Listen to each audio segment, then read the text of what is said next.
Hey guys, welcome back to my channel and I'm back again with another really interesting coding interview question video. As you can see on my screen guys, today we will solve question number 77, combinations of Leetcode right here in this video. Before I start with the problem guys, I just want to request you to do subscribe to my channel, hit the bell icon for future notifications. If you have any questions, comments, suggestions, please write down in the comment section below. And in the end, do give this video a big thumbs up, like it and share it with your friends as well. Now without making any further delay, let's get started with the problem statement. So guys, the problem statement is pretty straightforward. We are given two integer values n and k and we have to return all possible combinations of k numbers out of the range 1 to n. And we can return the answer in any order. So you can see that we are given a range n. That means we have numbers from 1 to 4 here. And we have to create combinations of k numbers. That means in this example, we have to create combinations of two numbers out of the range of 1 to 4. So you can see that if we are having numbers, for example, 1, 2, 3, 4, if I start creating the two number range, if I first choose the number 1, next I have got choice of 2, 3 and 4. So let's suppose if I choose 2, now the next I have got choice from 3 and 4. So let's say now if I choose 3, in the end with 1, I have got now only one choice left, which is of 4. Now in the next iteration, let's suppose if I next choose the number 2. So from 2, I have got again 3 choices. I have got choice of 1, 3 and 4. But if I choose 1, this combination will actually be same as that of 1, 2 combination. Okay. So that's why we are not going to choose 1. We can choose any number except 1. So we can choose either 3 or 4. So let's suppose if I choose 3 and the last combination with 2 comes out to be 4. And let's suppose now in the end I choose 3 as a number. So again, I have got only one choice here. I don't have 3 choices. I've got choices of 1, 2 and 4. But if I choose with 3, 1 or 2, then in that case, I will end up with the same combination 1, 3 and 2, 3. So that's why I can only choose 4 as a number with 3. And after, adding all these combinations together, I will actually return the entire range of k number combinations from the range of 1 to n. Okay. Another example, you can see that if n is 1 and k is 1, so in that case, so you only have to return one number in one combination. So here the output is only 1. So the examples are pretty straightforward. The constraints are that the value of n is from 1 to 20, the value of k is from 1 to n. Okay. Let's get started with the solution. So you may have guessed guys that this problem is a backtracking problem and that is how we are going to solve it. So let's start with the implementation of our backtrack function. Let's say private void backtrack. So obviously guys, we have to return a list of list here. So what I'm going to do is I'm going to pass a list of integer called as a result as an argument, which I will initialize in my main combine function later. So obviously if it is a list of lists, there is going to be a temporary combination list which we have to append inside the result. So let's create and let's pass that temporary combination list. The next thing is obviously integer n and the last thing is integer k. Not the last thing. We have got integer n and the integer k which we have to pass. Another thing is integer start. So if we take this example guys, if I first started from the number 1 and I started making combinations of number 1 with all the other numbers, the next I will not start from number 1. The next I will start from the next number, which is number 2. So we need to keep track of which number we are starting from. So that's why I have to pass the start index as well, or the start number, not the index, because in this case we are not dealing with arrays, we are dealing with the range, which is from 1 to n. Okay. So this is our backtrack function. Obviously it's a recursive function. So first thing in a recursive function, we have to give a base condition, and my base condition is if my combination list size is equals to k.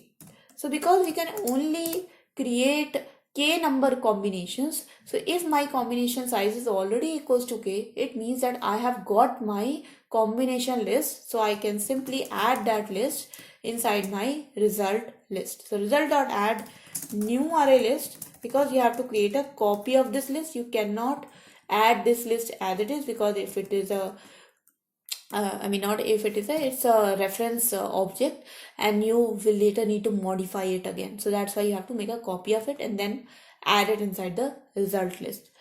This is a base condition. So after the base condition is completed, we obviously have to return from the function.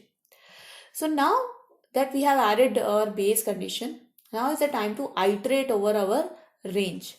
So my range is going to start from the start number, the start integer, and it is going to go until I is less than equals to n, because this is an inclusive range. So if n is 1, I am including one number.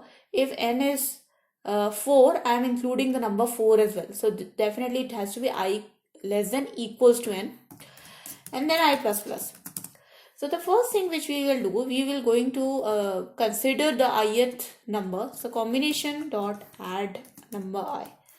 So we are going to take the ith number, and then we are going to backtrack from that ith number to the other numbers inside the remaining range of n. So backtrack and passing the result, passing the combination list, the number n, the number k, and in this case the start value will be I plus 1. Okay, because we have to consider the numbers greater than I, not the number equal to I, because we are not adding duplicate numbers in this case. Finally, once we have backtracked all the numbers from that range, we are simply going to remove that ith element. So remove, and to remove it, we just have to remove the last element from our list, combination dot size minus 1. Okay, so after this backtrack function is completed, my result linked list will have all the combinations which we can return as a our solution. So now let's call this backtrack function in our code. Before calling the backtrack function, we have to initialize these variables. So obviously n and k are already initialized. We have to initialize the result variable. So result becomes equals to new array list, and similarly combination, which is a integer linked list, array list, sorry, combination. And now we can call our backtrack function, backtrack result, pass combination, pass n, pass k, and in our case we are going to start from the number 1. Finally, after the backtrack function is completed, just return the result. So let's run this code, guys. Let's see if this actually works. And okay, and there you go, guys. You can see that my test cases has passed. So I'll submit this code for you guys, and just to be sure that it passes all the test cases. And there you go, guys. You can see that all the test cases are passed. So now let's come to the time complexity. So if we see, guys, that we have this recursive function, and if I talk about the time complexity for this backtracking problem, the time complexity comes out to be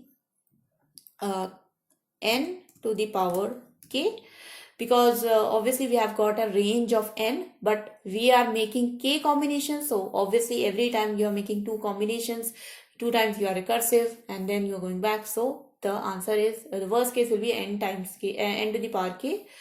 We are making a clone of this array list. Okay, so because we are making a clone of this, so k numbers in an array list, and you are making a clone of that k number array list, so the time complexity becomes equals to k into n to the power k.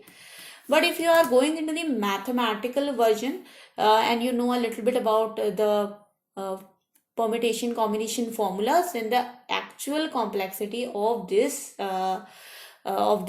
problem is actually k into factorial of n divided by factorial of k into factorial of n minus k, which is actually a formula of k number combinations from n range. So if you have studied about n combination k, then that's the exact formula.